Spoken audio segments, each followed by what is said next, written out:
Pengertian teks cerita sejarah. Teks cerita sejarah merupakan kisah imajinasi yang ditulis dengan tokoh atau latar sejarah yang benar-benar terjadi. Meskipun imajinatif, teks ini tetap memuat sejarah yang faktual sebagai latar belakang dan beberapa unsur lainnya saja. Teks cerita sejarah berupa cerita atau novel. Teks cerita sejarah dapat bersifat teks naratif atau deskriptif. Cerita sejarah termasuk dalam teks naratif apabila disajikan sesuai urutan peristiwa dan urutan waktu. Sementara itu, cerita sejarah termasuk teks deskriptif apabila disajikan secara simbolisasi verbal. Ciri-ciri teks cerita sejarah. Teks cerita sejarah memiliki karakteristik yang berbeda. Adapun ciri-ciri teks cerita sejarah sebagai berikut. Yang pertama, disajikan secara kronologis berdasarkan urutan kejadian atau peristiwa di masa lampau. Yang kedua, berbentuk rekon teks atau cerita ulang. Cerita ulang atau rekon dibedakan menjadi 3 jenis, yakni sebagai berikut. A. Rekon pribadi, memuat keterlibatan penulis dalam peristiwa secara langsung. B. Rekon faktual, berisi kejadian faktual, eksperimen ilmiah, jurnal warta, catatan kepolisian, dan sebagainya. C. Rekon imajinatif, memuat kisah faktual tetapi dihayalkan kembali menjadi cerita yang lebih terperinci dan menarik. Yang ketiga, sering menggunakan konjungsi atau kata penghubung temporal. Yang keempat, isinya berupa fakta yang diperoleh berdasarkan data-data yang dikumpulkan. Yang terakhir, struktur tesnya yaitu orientasi, urutan peristiwa, dan reorientasi. Pada poin berikutnya yakni fungsi teks sejarah. Yang pertama, fungsi rekreatif, memberikan rasa gembira dan senang kepada pembaca. Yang kedua, fungsi inspiratif, memberikan inspirasi, imajinasi, dan kreativitas untuk keberlangsungan hidup berbangsa dan bernegara lebih baik lagi. Dan yang ketiga, fungsi instruktif, sebagai alat bantu dalam pembelajaran. Dan yang terakhir, ada fungsi edukatif, dapat dijadikan petunjuk dan pelajaran kehidupan bagi manusia dalam berperilaku. Perbedaan dari teks cerita sejarah dan sejarah yaitu sebagai berikut. Yang pertama, cerita sejarah terisi dengan tokoh-tokoh yang tidak nyata atau fiksi, sedangkan pada teks sejarah tokohnya berdasarkan pada fakta dan juga data. Yang kedua, cerita sejarah memiliki sifat hierarki, sedangkan pada teks sejarah memiliki sifat gradual. Ketiga, cerita sejarah tidak berisi dengan fakta yang sesungguhnya namun terdapat pada imajinasi penulis sendiri, sedangkan pada teks sejarah telah berisi dengan info atau kisah nyata dan juga telah benar-benar terjadi. Keempat, cerita sejarah telah termasuk ke dalam karya sastra, sedangkan teks sejarah telah termasuk dalam jenis karya ilmiah. Yang terakhir, cerita sejarah telah bersumber kepada kisah atau wawancara yang telah terdapat sebelumnya, sedangkan teks sejarah yaitu telah bersumber kepada data, hasil riset yang valid dan juga nyata. Struktur teks cerita sejarah. Yang pertama, pengenalan situasi cerita. Pada bagian ini, pengarang akan memperkenalkan setting dari cerita, baik dari waktu, tempat, ataupun peristiwa. Juga akan mengenalkan para tokoh, menata adegan, serta hubungan antar tokoh. Yang kedua, pengungkapan peristiwa. Pada bagian ini dapat disajikan peristiwa awal yang akan menimbulkan berbagai masalah, pertentangan, maupun kesukaran-kesukaran untuk para tokohnya. Yang ketiga, menuju konflik.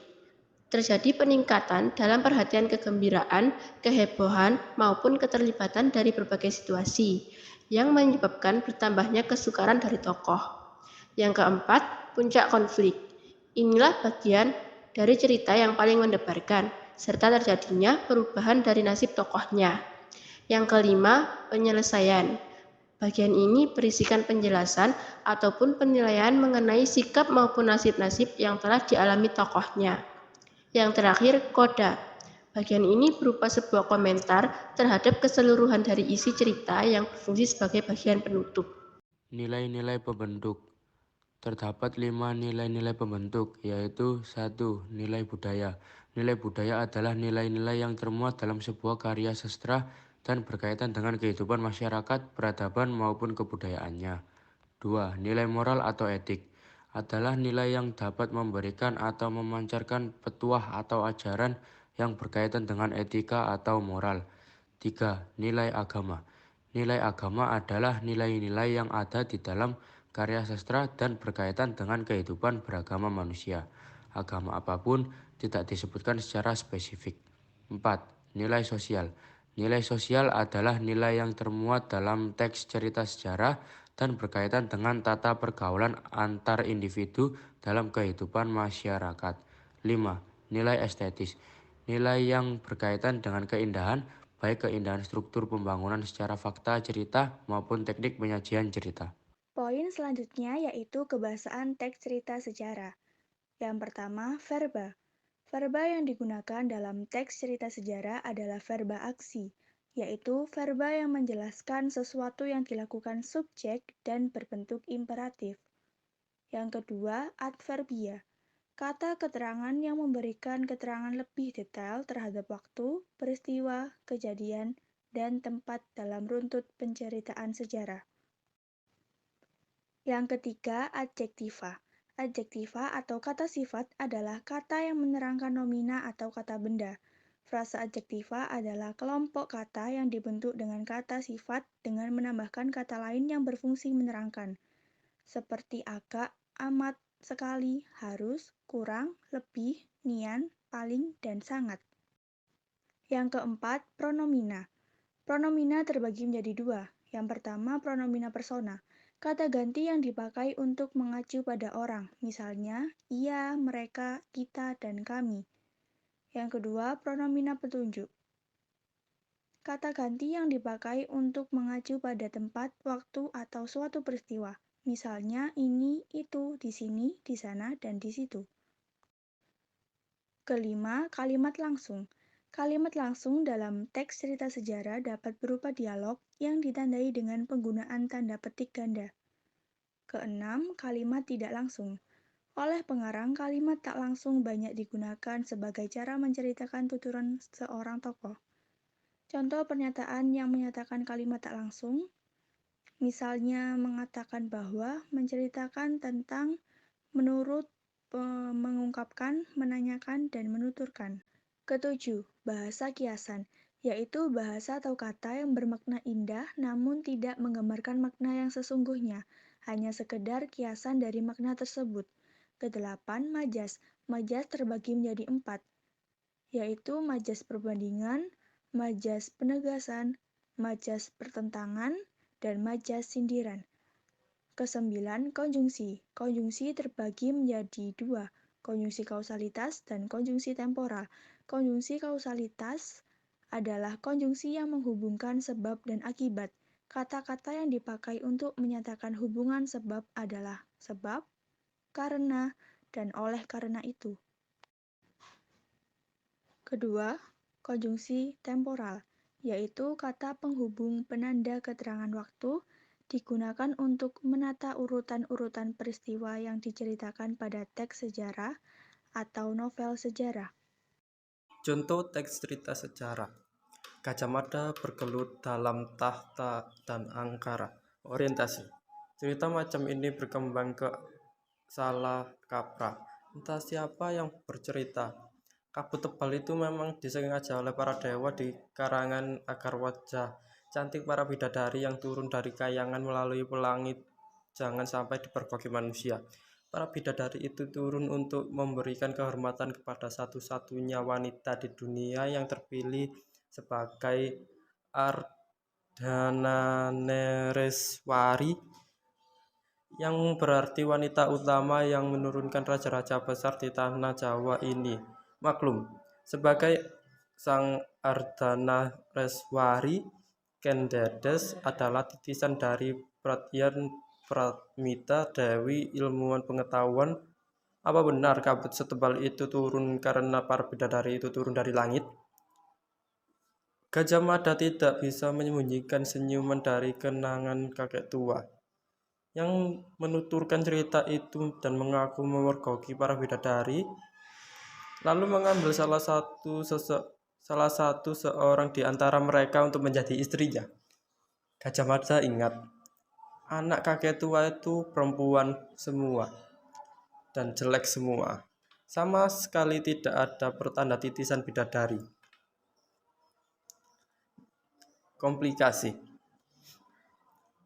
Mirip cerita Jaka Tarub saja, guna Gajah Mada sekali lagi untuk diri sendiri. Lagi pula, setahuku tidak pernah ada pelangi di malam hari. Pelangi itu munculnya selalu pada siang hari.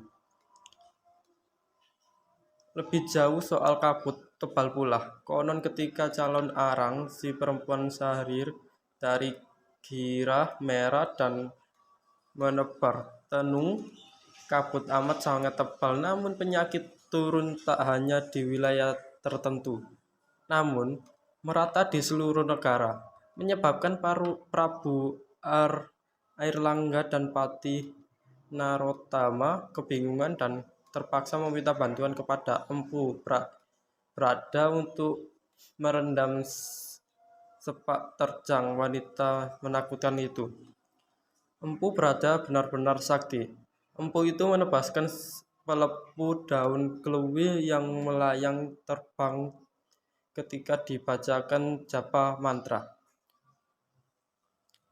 Beralaskan pelepah daun itu, Empu Brada terbang menembung ke langit yang memperhatikan seberapa luasnya langit itu. Empu Brada melihat tampak wedu itu sangat luas dan menelan negara dari ujung ke ujung. Untunglah cahaya Hayang Bayangkara yang datang di pagi hari mampu mengusir kabut itu sejauh tanpa tersisa jejak sedikit pun. Hanya dongeng guna Gajah Mada untuk diri sendiri. Kabut setebal itu memang mengurangi jarak pandang dan mengganggu siapapun untuk mengetahui keberadaan sekitarnya. Ketika sebelumnya siapapun yang tidak sempat memikirkan, itu saatnya siapapun mendadak merasakan bagaimana menjadi orang buta yang tidak bisa melihat apa-apa. Pada wilayah yang kabutnya benar-benar tebal, untuk mengenali benda-benda di sekitarnya harus meraba-raba. Konflik atau klimaks. Ditemukan mayat lagi, Kakang Gajah Enggon melaporkan Gajah Mada mendatangi wajah samar-samar di depan. Mayat siapa? Prajurit bernama Klabang Gendis mati dengan anak panah menancap tepat di tenggorokan. Tak ada jejak perkelahian apapun, sasaran menjadi korban tanpa menghindari arahan bidikan anak panah itu menuju kepadanya. Gajah Mada merasa tak nyaman memperoleh laporan itu. Orang yang mampu melepaskan anak panah dengan sasaran sulit pastinya. Sangat sulit untuk menguasai sifat gendewa dan anak panah. Orang yang mampu melakukan hal itu khusus macam itu amat terbatas dan umumnya ada di barisan pasukan Bayangkara. Adakah prajurit Bayangkara yang terlibat? Dan kami temukan mayat kedua-duanya. Gagak Bonjol menambahkan, perilaku pembunuhan menggunakan anak panah itu mati dipatuk ular. Mayatnya dicabik-cabik beberapa ekor anjing. Pembunuh yang terbunuh ini menyaksikan jejak rasa kecewa di hati kita. Kakang, aku tahu. Kakang Gajah pasti akan kecewa mengetahui siapa dia. Gajah Mada memandang langit. Namun, tak ada siapapun yang tampak kecuali warna pedut yang semakin hitam legam. Bayangkara. Ya, menjawab Gagak Bonjol. Siapa? Lanjut Gajah Mada. Resolusi. Gagak Bonjol yang senopati Gajah Enggon tidak segera menjawab dan memberikan kesempatan pada Pati Gajah Mada untuk menemukan jawabannya sendiri. Nama pembunuhan yang pasti di patuk ular itu berada di barisan yang tersisa dari nama-nama prajurit Bayangkara. yang pernah dipimpinnya. Nama-nama itu adalah Bayangkara Lembulu, Panjang Sumpit, Kartika Sinumping, Jayabaya, Prahabasu, Lembang Laut, Riung Samudra, Gajah Geneng, Gajah Enggon, Macan Liwung, dan Gagak Bonjol. Panji Saprang yang berkhianat dan menjadi kaki tangan Rakira Kunti mati dibunuh Gajah Mada di tenggorokan bawah tanah ketika pontang-panting menyelamatkan Srijaya Negara. Dibunuh dengan cara licik oleh pengkhianat kaki Rakuti. Selanjutnya Mahisa Kingkin terbunuh oleh Gagak Bonjol sebagai korban fitnah di Hanggawidya. Terakhir, Singaparepen atau Banggo Lumayang yang berkhianat mati dibunuh di Bender ketika Kamanugasan sebagai pengkhianat.